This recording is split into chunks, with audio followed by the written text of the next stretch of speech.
మీ business ని develop చేసుకోవాలని అనుకుంటున్నారా? అయితే వెంటనే సంప్రదించవలసిన ఫోన్ నంబర్ 7729969299. ఈ నెల 21వ తారీఖు నాడు ముఖ్యమంత్రి గారు కొన్ని నిర్ణయాలు ప్రకటించారు.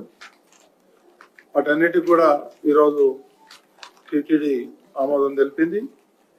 అందులో ముంతాజ్ హోటల్ అయితే ఉంది, అదేవిధంగా హోటల్ నిర్మాణం కోసం ముందుకు వచ్చిన ఓబ్రాయ్ హోటల్, దీనికి టిటిడి భూమిని కేటాయించి వారికి ఎటువంటి ఇబ్బంది కలగకుండా చేయాలని చెప్పేసి ముఖ్యమంత్రి గారు ఆదేశించారు.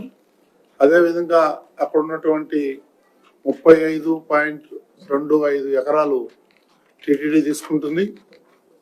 అదేవిధంగా ఇంకొక 15 ఎకరాలు కూడా అక్కడ టూరిజం వాళ్ళది.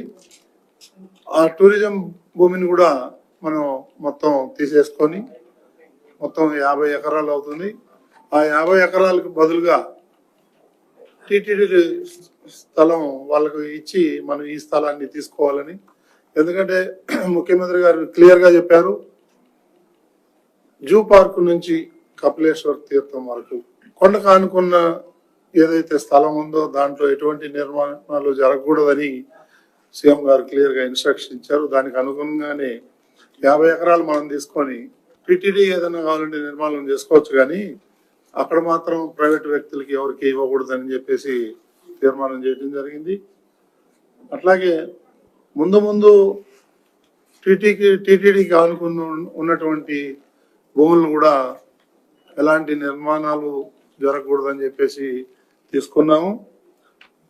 శ్రీవారికి మన దేశంలోనే కాకుండా ఇతర దేశాల్లో కూడా ఆలయ నిర్మాణాలు చేపట్టాలని, దానికి ఒక కొత్త ట్రస్ట్ ఒకటి ఏర్పాటు చేసి ఈ శ్రీవాణి ఫండ్స్ కూడా అక్కడికి ట్రాన్స్ఫర్ చేసి భక్తుల నుంచి కూడా కొంచెం విరాళాలు తీసుకొని దాన్ని ఒక ట్రస్ట్గా ఏర్పాటు చేసి ఈ కొన్ని ఊర్లలో ఏదైతే టెంపుల్స్ ఉన్నాయో సగంలో ఆగిపోయి ఉన్నాయి, ఇంకా కొత్త టెంపుల్స్ కావాలని చాలా మంది ప్రపోజల్స్ ఇచ్చారు.